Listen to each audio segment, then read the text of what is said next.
Continuing coverage now of a story we first reported as breaking news at 11 o'clock last night. The abrupt decision by Pender County Commissioners to fire the county manager. The board members voted 3-2 to fire Michael Silverman after less than a year on the job. WECT's Connor Smith learned more about what led to that decision. Now, Connor, you talked to the commissioner who actually made the motion to fire Silverman. Yeah, that's right, John. Commissioner Jimmy Tate led the push to oust Silverman. He told me today Pender County needs a stronger and more confident leader moving forward. A long night inside the Pender County government office ending with a surprise decision. County manager Michael Silverman fired after less than a year on the job. I believe that we need a stronger leadership. Commissioner Dr. Jimmy Tate introduced the proposal Tuesday night. Fellow commissioners Brent Springer and Brad George also voting yes. Tate says he's thought about this move since rejoining the board earlier this month.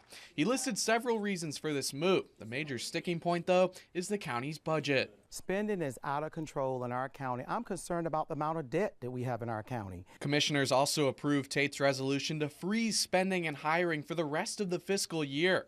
Tate says Pender County needs a stronger manager who doesn't say yes to everything. I want someone to have the skills and the knowledge base and the experience and the tenacity to really go and fight for our county. Other issues included county staff not moving efficiently to plan the merger with Pender EMS and Fire, and not enough oversight over staff and new hires.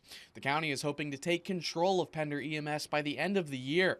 Tate says commissioners still have no idea what it will cost. When we have to probe and ask for information and constantly ask for follow-up of information, that's very troubling to us when we're having to make critical decisions. The county is now looking for its next manager. Tate is hoping for a national search, getting input from both county staff and from you. We got to make sure that we have someone who understands the needs of Pender County. And commissioners now analyzing those needs while trying to fill a need of their own.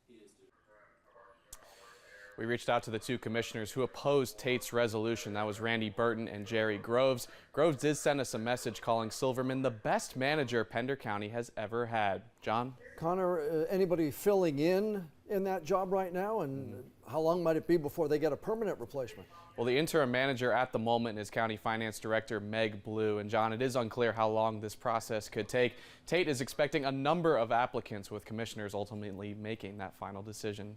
All right, we'll have to see how long it does take. Connor, thanks.